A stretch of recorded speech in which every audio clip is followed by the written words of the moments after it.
الحمدللہ رب العالمین والصلاة والسلام علی سید الانبیاء والمرسلین وعلی آلہ واصحابہ اجمعین، اما بعد۔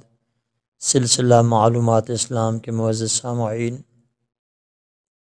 ہم آپ کے سامنے یہ بیان کریں گے کہ گناہوں میں ہمارا اپنا ہی قصور ہے یا شیطان کا، یا سارا قصور شیطان کا، یا اپنی کوتاہی بھی اس میں شامل ہے۔ قرآن مجید سے اس سوال کا جواب یوں ہے۔ سورہ ابراہیم میں رب تعالیٰ نے فرمایا وقال الشیطان، اور شیطان کہے گا، کب؟ لما قضی الامر، جب فیصلہ ہو جائے گا، حساب سے فراغت ہو جائے گی، جنتی جنت کا، دوزخی دوزخ کا حکم پا کر اپنے اپنے مقامات پر چلے جائیں گے۔ دوزخی شیطان پر ملامت کریں گے اور اس کو برا کہیں گے کہ بد نصیب، تو نے ہمیں گمراہ کر کے مصیبت میں ڈال دیا۔ وہ جواب میں کہے گا ان اللہ وعدکم وعد الحق، بے شک اللہ نے تم سے وعدہ کیا، سچا وعدہ، کہ مرنے کے بعد پھر اٹھنا ہے اور آخرت میں نیکیوں اور بدیوں کا بدلہ ملے گا۔ اللہ کا وعدہ سچا تھا، اب دیکھ لو سچا ہوا۔ وَوَعَدتُکُمْ فَأَخْلَفْتُکُمْ، اور کچھ وعدے میں نے تم سے کیے، میں نے تم سے جھوٹا وعدہ کیا کہ مرنے کے بعد نہ اٹھنا ہے، نہ جزا، نہ سزا، نہ جنت، نہ دوزخ، یہ جہاں بہت میٹھا ہے، اگلا جان کچھ بھی نہیں، جو مرضی ہے کرو، چھوڑو شریعت کی پابندیوں کو۔ تو یہ میرا وعدہ جھوٹا وعدہ تھا جس کا آج تم نے معائنہ کر لیا۔ وَمَا كَانَ لِي عَلَيْكُم مِّن سُلطان، اور میرا تم پر کچھ قابو نہ تھا، نہ میں نے تمہیں اپنی اتباع پر مجبور کیا تھا، نہ ہی میں نے اپنے وعدہ پر تمہارے سامنے کچھ دلیل، حجت یا برہان پیش کی تھی۔ الا ان دعوتکم، مگر صرف یہی کہ میں نے تم کو بلایا، تم کو دعوت دی۔ فاستجبتم لی، تم نے میری مان لی، میں نے تمہیں وسوسے ڈالے اور گمراہی کی طرف بلایا، اور تم بغیر دلیل، حجت اور برہان کے میرے بہکاوے میں آ گئے۔ تم سے رب تعالیٰ نے اپنے نبیوں کے ذریعے فرما دیا تھا کہ شیطان کے بہکاوے میں نہ آنا۔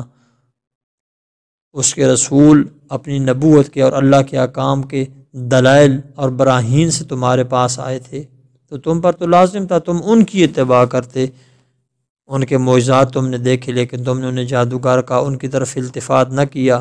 تو میری طرف التفات نہ کرنے کا حق تھا، تو تم نے میری طرف التفات کیا، ان کی طرف سے بے رخی اپنائی۔ فلا تلومونی، تو مجھ پر الزام نہ رکھو۔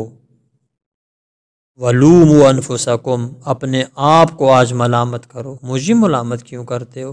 ما انا بمصرخکم، میں تمہارا فریاد رس نہیں ہوں، مشکل حل کرنے والا نہیں ہوں۔ وما انتم بمصرخی، اور نہ ہی تم میرے فریاد رس ہو، نہ ہی تم میرے مشکل کشا ہو کہ اس مشکل کو حل کر سکو۔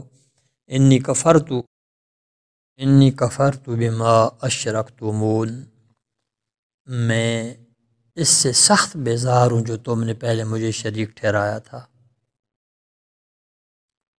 یہاں یہ بات یاد رہے، یہ شیطان خود شرک نہیں کرتا، کبھی بھی بت پرستی اس نے نہیں کی، نہ شرک کیا۔ یہ بڑا پکا توحیدی ہے، اور ایسا توحیدی کہ اس نے خدا کے حکم سے بھی آدم علیہ السلام کو سجدہ تحیت نہیں کیا، اس کو اس سجدہ سے شرک کی بو آتی تھی، لیکن یہ لوگوں سے شرک کراتا ہے، لوگوں سے بت پرستی کراتا ہے۔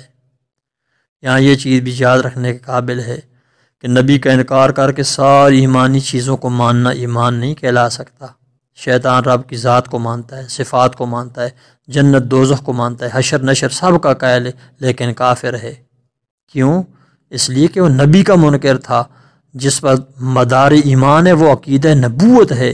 اس لیے قبر میں توحید اور دین کا سوال کرنے کے بعد عقیدہ رسالت کے ثبوت کے لیے نبی اقدس صلی اللہ تعالیٰ علیہ وسلم کی پہچان کرائی جاتی ہے۔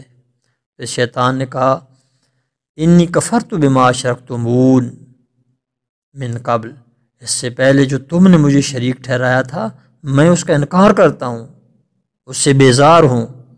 تو رب تعالیٰ فرماتا ہے ان الظالمین لہم عذاب علیم، بے شک ظالم ان کے لیے دردناک عذاب ہے، وہاں ان کا کوئی مددگار نہیں۔ جس شیطان سے انہیں آس تھی وہ انہیں ایسا کوڑا جواب دے گیا۔ اللہ تبارک و تعالیٰ اس کے شر سے تمام مسلمانوں کو محفوظ رکھے۔